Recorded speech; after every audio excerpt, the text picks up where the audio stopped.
simple things like quality is over quantity. Yeah.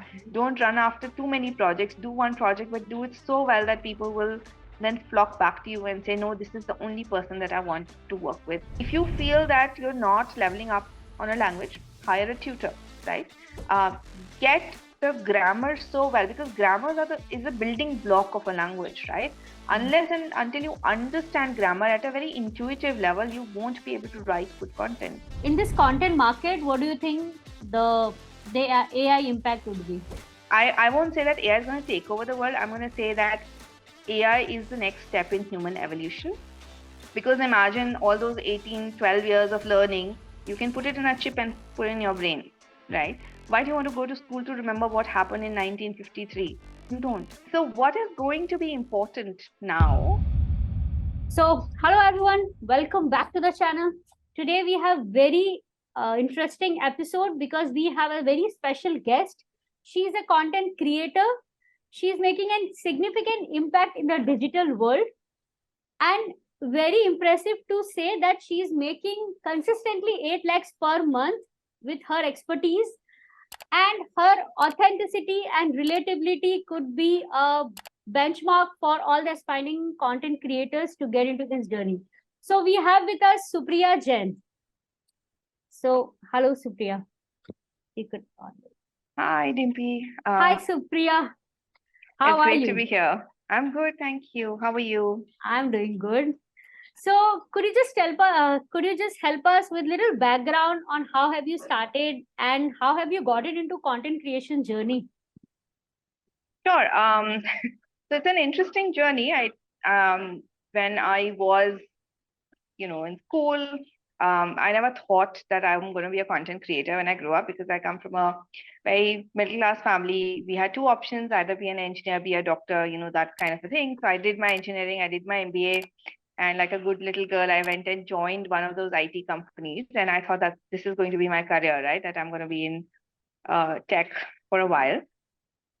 But interesting things happened over the course of time, where very snap decisions took me from one role to another, and somehow I ended up as a marketer. And I was heading thought leadership marketing at one of the leading IT companies in India.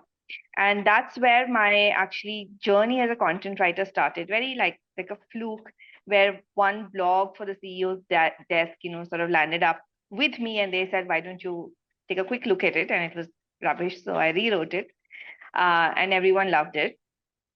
So I wrote for the CEO for over 2 years then, and we literally made it a book and gifted it to him. And that's when I realized, I love to do this. It's super exciting, and I know I can get paid well for doing this. So why don't I, take this leap, do my own thing? I'll own my time, and I'll be my own boss. So that's how the whole thing started. Oh, interesting and impressive. The transition from job to business, I'm sure, like the job security and the business where things are still you have to build from the scratch, the mind shift. So how did you deal with this? And yes, I would like to understand more on this. Okay, so I am maybe not the best example in this context, because I'm very impulsive. I'm more of a doer. So I'm one of those people who jumps first and then figures out how to make the parachute. Okay. So these things, like these questions don't strike me beforehand, right? Like, how am I going to do this shift from business, from a job to business, or what's going to happen later? It was more like, listen, I can't do this anymore. I want to do my own thing. So I texted my boss that I'm quitting, right? It's so most of my life-changing decisions have been really snap decisions, where I've said, there's this moment of clarity, and you're like, this is what I want to do, and then you literally just jump from one place to another and forget about everything in between. So yeah, I mean, I don't think there was a period of transition. It was just, okay, now I don't have a job, so I need to do this and make money, and make this a sustainable business. So that's how things rolled. I think bold decisions. So nice Yeah. girls don't make the career, bold girls do. So that is a quote said by someone. I think that's there. Yeah. So all right. How is the content writing process for you? Like how do you start and how do you write the content that works? Okay. So I used to tell a lot of people that I think with my fingers, right?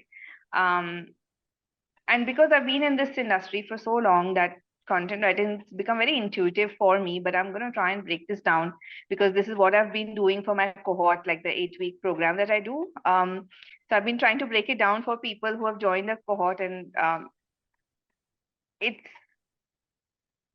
how would you say?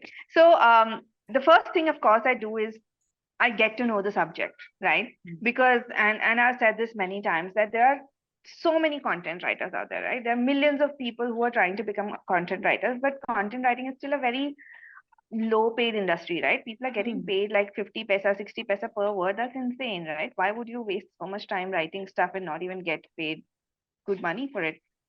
So what I realized was that where the gap between low paying jobs and high paying jobs is that you really need to have um, you need to bring some value to the table, right?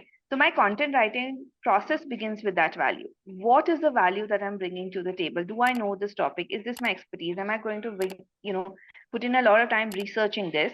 So reading, understanding, figuring out what the topic is, what my uh, client wants to say is where I spend most of my time. You would say 80% of my time is spent there. Then it's basically a process of outlining what I've understood to say, okay, this is what makes sense, this is what I'm going to write about. And then the writing is actually a much faster process to just simply, because you've already synthesized all that information, right? And now you just have to put it in words. So then I write it out. I use maybe like a Grammarly or something to do quick edits or clean it up a little, send it to my client. In case they have feedback, I incorporate it and then it's done. So that's So this usually is how I coming go so about it. naturally to you, but a lot of people I know, a lot of people are struggling with getting that content correct. And what you Yeah. said about the price range, yes, India, we have been hiring people uh, who who just have a mindset, okay, am I gonna get paid for this? Still, that is there where content creation doesn't make a lot of money. So this podcast would be more about, yes, people do make money, and people like you who had created a benchmark in this field. So that is the reason. So what kind of content do you like the most, and why? What is the niche? I don't really have any specific niche in mind. I love Okay. writing across the board, but given the background that I come from and the expertise that I have, most of my clients, like 90% of my clients, are tech clients, right? Because um, it there's a dearth of technology content writers out there, and people don't understand the space, and which is why I get paid a lot of money, right? For example, one of my clients is paying me 40 rupees a word to write articles for their CEOs. Um, but that's because I've spent time and effort in understanding that space, and now I know it as well as any other subject expert, right? But that said, I'm comfortable writing literally, and I've written on perfumes and detergents and coaching and you name it, and I've written content for this. I think what excites me more is how do you translate an idea, or how do you take a topic that's been written to death and still give it a fresh perspective? And that telling of stories is what's like my trigger point, that okay, this is wow, this is nice, that kind of thing. Okay, that sounds interesting. I'm sure, like a lot of people, like including me, we go through the writer's block. So have you come across this, or this is something that you have not dealt with? No, no, yes, it happens. It happens to everyone. In fact, I was just talking to someone a couple of weeks back, and I had to write this article, which was like 2,000 words, and I sat on it for 12 days. Like I just couldn't write a single word, but it happens. Sometimes you just get stuck, and it was such a easy topic to write on, but I just couldn't get anything out. I was trying to find ways to not do the article. I'll pick up something else. I'll do other things just to say, okay, I'm still being productive, even though I haven't got to that article. That's because I don't have time to do it yet. But I knew that I'm not picking it up because I just don't know what to write. So it was very recent, and it happens often. But I find that couple of things help me to get over it. One is to, of course, stop procrastinating. So finally, I decided, okay, I blocked 4 hours in my calendar, and I said, this is when this article gets done, right? So one is, of course, stop procrastinating, fix a time, and then I stick to that time block. So I chunked that time out and I said, no matter how, what shape, but in these 4 hours, these 2000 words will be done. And I sat down and did it, right? So maybe that first draft was rubbish, but at least it started me off, and now what remained was to polish it. Yeah. And sometimes what also happens is, yes, those other things that I try and do also make it easy, because why does writer's block happen? Most of the times it's because you've got a certain cognitive capacity, and when you keep writing over and over, it's overloaded, right? So your brain needs a break. Correct. So you need to give that break to your brain. Stop thinking for a bit. Just go do something else. I play with my dog. I play with my kid. I go for a walk. Um, and those things also then sort of clear your mind and help you focus better. So yes, writer's block happens to everyone, and everybody I think has their personal way to deal with it. So you Correct. just got to try a few things and figure out what works for you. All right. So, in your opinion, how this digital evolution has happened in the past that is evolving? So, what is your take on that? Digital content evolution that has happened. Um, I would say content evolves with the reader's behavior, right? Okay. Um, and the reader is the most important person, I feel, when it comes to content writing. Yeah. So today, if the readers decide, no, we don't want to consume content via social media, we want to go back to books, content will go back to books, right? Because brands want to engage with people on platforms and in ways that people are willing to engage with them, right? So basically, ultimately, it's the reader who's deciding how I want to consume content that your brand is sending to me. So I would say it's because more and more users are adopting digital formats. Content has also evolved accordingly, right? We went from writing long form content to now more snackable pieces to creating content in multiple formats, right? Content doesn't have to be written. What we are speaking right now is content, right? People who Correct. create videos, who create podcasts, who are, even billboards, everything is content. Yeah. So that's, um, so I think it's an interesting evolution because now you need to say more impactful things in fewer words. But yes, there are still readers who are willing to read long form, right? And I've seen that in my 30-day course that I did, the free email course. People have been reading those emails, even though, a lot of people say this is the age of video. I, for one, I don't watch videos, right? I can't. I would read their transcripts. So that's me as a person. And there are lots of different types of folks out there, depending on how they consume content. So yes, I guess what the brand or a content writer needs to do is figure out what is it that their reader wants and then write accordingly. And I think that's the only evolution that they need to be worried about.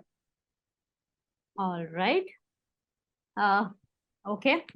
So, talking about your course that you're just talking about the email course, can you tell us more about what does the course look like and how is it structured? Sure. So actually that course also started was one of those things that I didn't plan for, but I just did it. All So right. because I'm not a B2C person mostly. I do B2B. That's primarily been my business model for however many years that I've been here. And what I figured was it's impossible to find good content writers. Yeah. Um, so then I was having a chat with Deepak, and he said, why don't you do a course? So if you can't find people who can write at the level you think they should write, you train them. Yeah. So we said, okay, let's do this. And then I created this 30-day course, which is free for people. And in that, it's a very good course, if I say so myself. I go and refer back to those emails, and I'm like, wow, this is good stuff. Um, so I tried and unpacked everything that, from a client standpoint, is important um, for you to really charge a premium for your services, right? And now that community of content writers who want to get into the highly paid club has swelled to some 10,000 people. But I consistently have been noticing that very basic understanding of what the clients want is missing. And what I'm trying to do through this course is to give them that understanding, to tell them that what matters. Simple things like quality is over quantity. Yeah. Don't run after too many projects. Do one project, but do it so well that people will then flock back to you and say, no, this is the only person that I want to work with. Like, so I think the intention of the course is to help you understand how do you be that person that people want to work with. I've been getting good feedback. So yeah, if I Okay. don't know. So when you're saying that, yes, this is missing. So what exactly, why is the problem? Like India, if you're saying yes, a lot of people have this thing that content creators are not getting paid well. Why do you think there is a gap? And if Quality, the quality, why do you quality. think that? But how do we meet up this gap? Again, if there is a gap, so So I think quality is a challenge one because today, unfortunately, everyone thinks that content writing is the easy way to make money, Mhm. right? And and I've been very honest and very blunt about it to people that anyone can string some words together, right? But that doesn't mean that you're writing content, right? And doesn't definitely doesn't mean that you're writing copy. Um, what they don't understand is that uh, so the basic thing is you have to content writing is what? It's communication, Yeah. right? So you've got to get the fundamentals of communication right, and you've got to get the fundamentals of a language right. So both these um, you know competencies need to be developed for us to bridge this gap. Now, for example, in my course, again, I'm very straightforward and I say that I'm not here to teach people English or any language that they want to write content in. That is their responsibility, right? If you feel that you're not leveling up on a language, hire a tutor, right? Uh, get the grammar so well because grammar is a building block of a language, right? Unless and until you understand grammar at a very intuitive level, you won't be able to write good content. So that is, but that's an effort, right? And because people think it's a very easy thing to write content, they don't want to put in that effort. Good ones do, right? So why I am so good at writing is because I've been reading since I was 5 years old. Yeah. And I read voraciously. I read anything and everything that comes my way. And that has really helped build that intuitive understanding of grammar, right? And when I tell this to people, you won't believe I get emails or messages like, but I don't like to read. But then, you know, if you're not reading, then maybe you shouldn't pursue a career in content writing because that's like the basic, very foundation of it. Yeah. So that's one competency gap which people need to fill for themselves and figure out how they want to do it and put in the effort. The second is the comprehension gap, right? They don't understand, like, okay, they've read something, but they don't know what it means and what should be communicated, right? And that's the gap I am willing to help them plug by this course, right? So other than the 30-day email course, there is also like an 8-week program I do where literally this is the only conversation that we have most of the time. That okay, now that you've understood, like, you've got the idea, you've got a brief, you've got a project. Now, how do you understand it and put it into a format that is really valuable for your client, right? So that comprehension gap through exercises, through videos, through live calls is what I am trying to bridge. And I think once people match these two requirements, then nobody's stopping them from becoming highly paid content writer. All So right. yeah. So this comes to the next question. Like the aspiring content creators, what would be your suggestion? Again, this would narrow down to this two. Is it? Yes, yeah. Like focus on quality first, unless because again, I've found that people are chasing clients, right? Where do I find clients? Where do I find work? And I know that when you're starting out, maybe I also come from a very impoverished background, if you would say. I grew up in a one-room house with my mom and my sister. We literally had no place to store things, right? We had walls and I still remember we had 26 nails where would hang stuff, right? So I've come from there to a place where my business is now at 1 crore plus in revenues. Um, and I sort of feel that unless you're able to deliver on the quality of it, chasing after clients is not going to get you anywhere, right? Because you'll deliver subpar work to that client and they'll never come back. Yeah. So while there is an impulse when you have nothing, you want to get as many clients and get payment quickly, but don't go down that road, right? Be patient, do a little bit, um, work a little harder, deliver quality work, and trust me, once a client comes to you and gets good quality work, they will stay with you for life, and they will take you wherever they go. Interesting advice. I think yes, that's the only way of looking at things, where we give quality over quantity, and once quality is premium, we could charge premium for that. Definitely. So, what are the sources where people could learn? I mean, I know, is it also the education system that you would say that people are being taught the languages, but still the foundation is still missing? Is it anything that you wanna talk about? So it will be probably better if I don't talk about the education system because I have no faith in it. My son, who is 4.5 now, I don't plan to send him to school because I think our schooling system is broken and it's just not valuable for him to go to school and get that traditional education. So yes, I would say that your education is not going to prepare you for a life of a content writer. You've got to put in your own efforts and find the right people who will be able to help you along the way. Okay, is it the homeschooling that you are planning to? Yeah, homeschooling, road schooling, one of those things. Like he does go to a place, it's called the Atelier. It's more like a workshop where, they let the kids be and kids learn by experience. And I intend to travel a lot with him and let him learn from different communities and different people. So he doesn't get stuck in a formula. And I think that's where most of our problems stem from that, we are stuck in a formula and we want to do things a certain way. But life is not a formula, right? Life is just like an experience. And that's what I want him to Experience. want him to know at a very fundamental level. So yeah, that's cool. All right. Good luck. I mean, this is a road less traveled, but definitely I could see a better, bigger vision if people are on this road. Yeah. So this brings me to the next question. In terms of getting clients, I'm sure, like obviously, once people have started working on the content and delivering content to a premium level, how could people acquire clients? Like client strategies that some sort of strategies where people could share their work and get more clients on that. So, what could be some of the strategies that they could follow? So see, it's my belief that people work with people, right?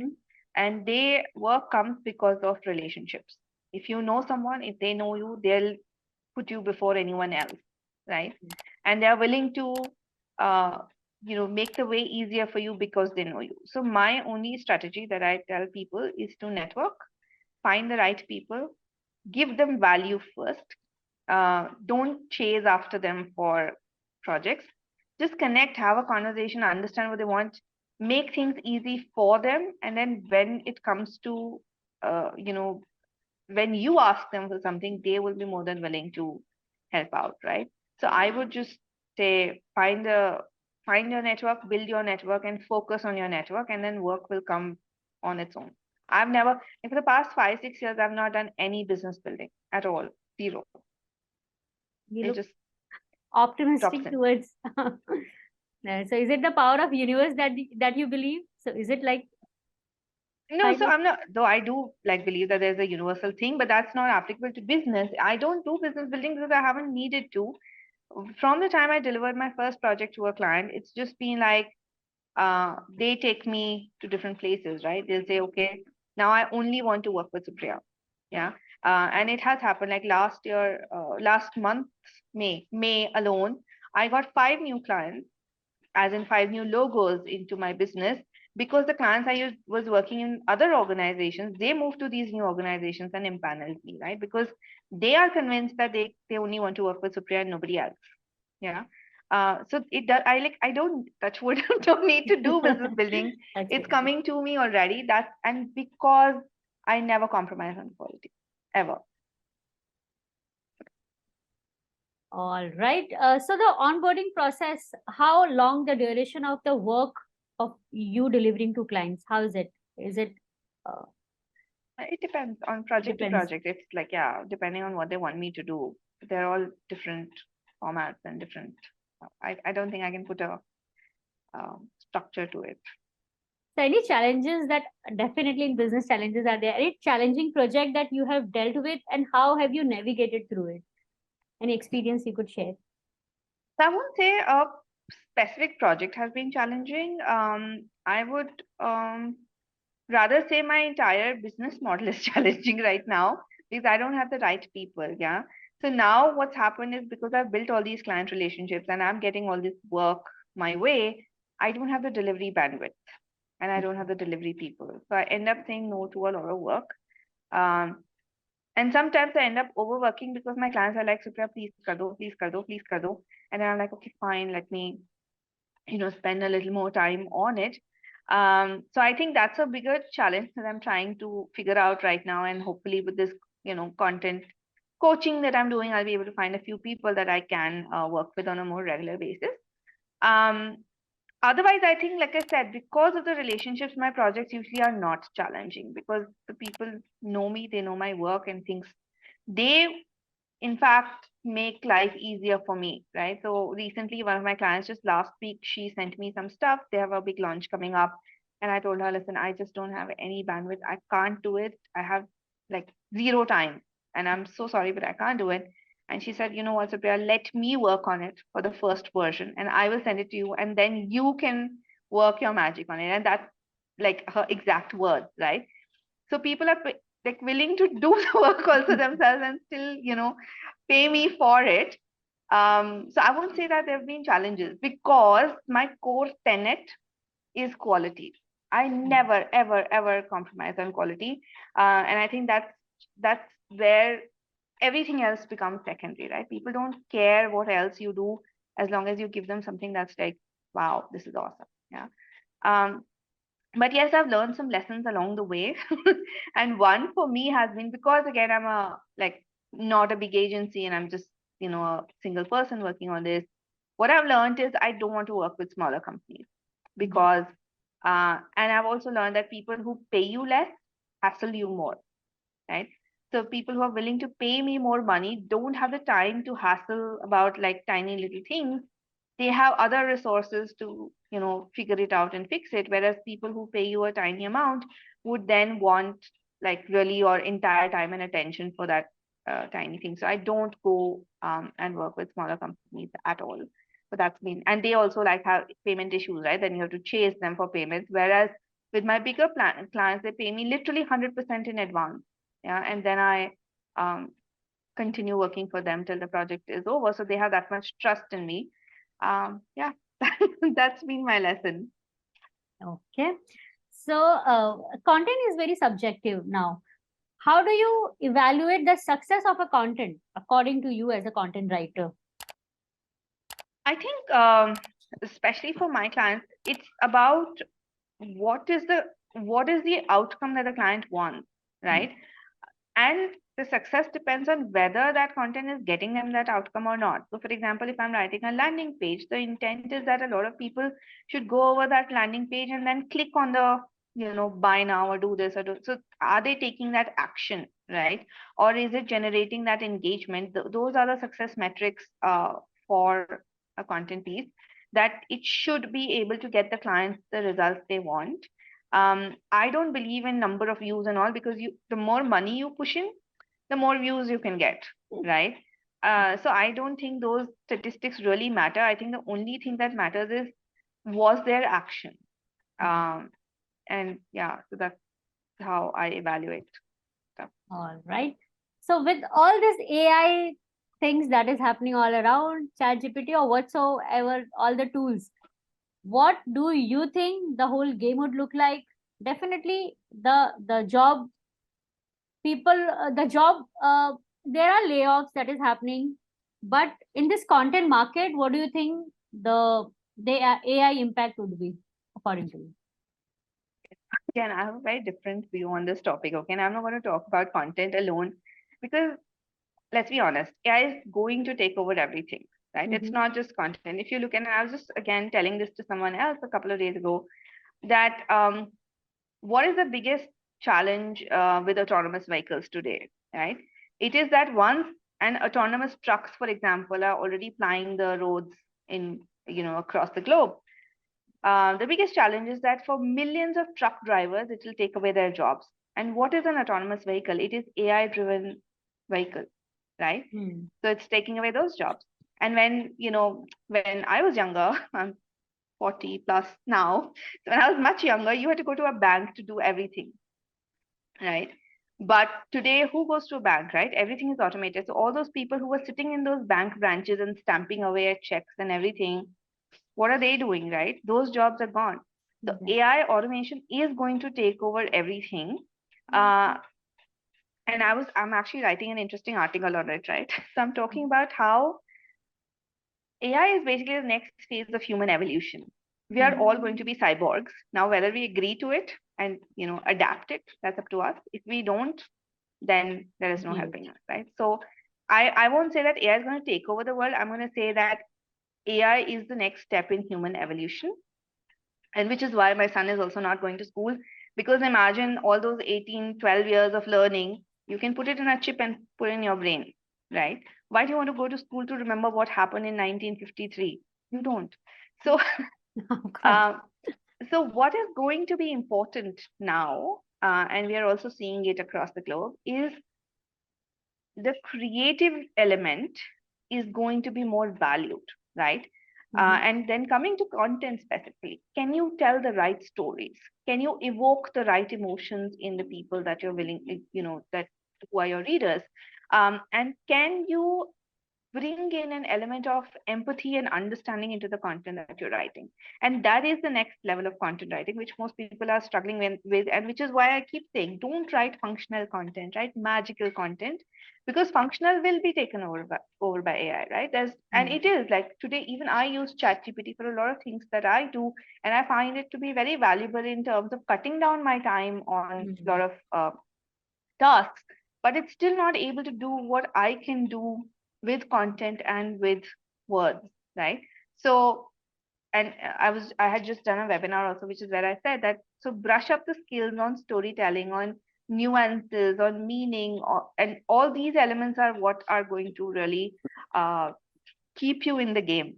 Uh, Otherwise, sorry, but So create magic with words. Is it like, yeah. yeah, oh, all right, makes sense. Okay. So how does an ideal day looks like uh in life of Supriya? So how does your morning routine looks like? I have no routine. I have a 4.5-year-old. There is no routine. Okay. My life revolves around him. If he says, Mama, let's go cycle, I go cycle. If he says, Mama, I want to go to the playground, we go to the playground. If he says, but that's the kind of freedom and flexibility that I wanted, right? And that's the reason why I chose the life of a freelancer, because it gives me so much control over my time that I can decide I don't want to work right now. It's like bang in the middle of the day on Monday, but I can go horse riding with my kids. So yeah, and I'm not even a stickler for routine. One of the reasons I left corporate was I couldn't go to office on time every day for like my entire life. So I said, I can't do this. So don't ask me for routines. I don't have them. I know those are like secrets to success, and you need to have certain daily habits, but I don't have any of That them. work for you. No, they don't Uh, work for me. of course. So as a successful women entrepreneur, I'm focusing more on women because I know they have different set of challenges. So I'm sure you must have come across any, and how did you overcome that? Um, okay, so that's also an interesting question. I think one of the things I found, so my first company, I had two partners, right? And I quit that in 2018. And what I found was we three of us were like brilliant. We made a great team. And we had our own, specialty area. So like I was content, one of my partners, he was into strategy, another one was into brand and design. And we made like I said, a very strong team. But when we go to a client, the client would only talk to the boys. And Okay. it was like I'm not even in the room while I'm doing the entire like positioning and everything. But the conversation is happening, with the men, and that used to really frustrate me. Mhm. um, though those two would try and get the clients to not discriminate like this, but I think it just inevitably happens. I don't know why. But when I started out on my own, of course there is no men to steal the limelight, so people got to talk to me. then I have not really faced any challenge as such. Of course, um, I wouldn't say a woman because I'm very individualistic also, and I really like sort of talk more about people rather than any sort of gender that they might identify with. So I'm a single mom. My husband passed away a few years ago, so that is challenging, because I'm the one responsible. If I don't earn money, we don't eat. I mean, it's not that dire a situation, but it's like, I'm the only one paying the bills. I'm the only one who's parenting my child, and he needs, of course, the full-time attention. So how do you balance that has been quite challenging and exhausting. I used to tell my friends that I haven't slept since 2018, which is very true. But I'm hoping that in a couple of years, things will settle down. Mhm. All right, it's an inspiration journey of yours, honestly. I mean, being a single parent, I know how difficult that is in this world, and managing the businesses, the finances, kid all around. It's but I think women are prone to this, maybe multitasking. I don't know why they are being titled as a multitasker, but it is true. It's true. But I also like sort of feel at some level, and a friend of mine told me this once. I was doing a podcast with her, and she said, you can't be 100% of everything all the time, right? So something's Right. got to give somewhere. And I totally believe that. So when I, decided to do this course, etc., also, and, this group that, uh, the Alpha Club that I'm part of, I sort of somehow feel that everybody is such a hustle mode, that they Mm. are going out there and doing things and, totally on track with everything. And the first thing I told people when I was about to join was that I will not work more than 6 hours a day, right? So I've got my life priorities very clear that these things need to be sorted. Like I need more time for my son, I need more time for my dog, I need more time to travel. Like I took my entire month of May off. Oh, So I did zero business in May because I wanted to travel. So I shut down shop and went traveling. again, a But bold step. yeah, but so that's what I do very often. Like December, also 2 weeks we'll shut down completely. So I take a lot of breaks, a lot of holidays, and I'm very clear to my clients that I don't work weekends, I don't, work holidays. Um, and I think getting those life priorities in order are more important to me than hustle. In fact, the digital freelancer summit that's happening, I'm going to be talking about this, right? What does success actually mean to you, and then uh, how do you work with that to create the life that you want? So I won't say that as a woman, I am generally a multitasker, but it's not because I'm a woman. It's just because things like I like to do new things, exciting things, as long as they fit in this framework that I have for my life. And I don't know if I went off on a tangent or rumbled, but yeah. All right, the last question. If our listeners would want to listen more of you, where could they connect and know more about Supriya?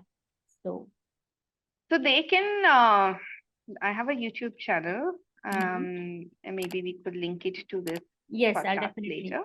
Yeah. Or you can join the course because I'm looking forward to having more content writers on board. So that's available at learn.supriyajain.com. And I also have an Instagram channel where I've started posting about how do you write good content. And it's called The Content Collective. And again, I'll give you the link to it and you can maybe check it out Sure. in the description. I'll write in the description below. And that was an interesting journey of Supriya. I hope you all liked it and a lot of insights about content creation. Thank you for listening. Thank you for joining. Bye bye. Take care. Thank you. Bye.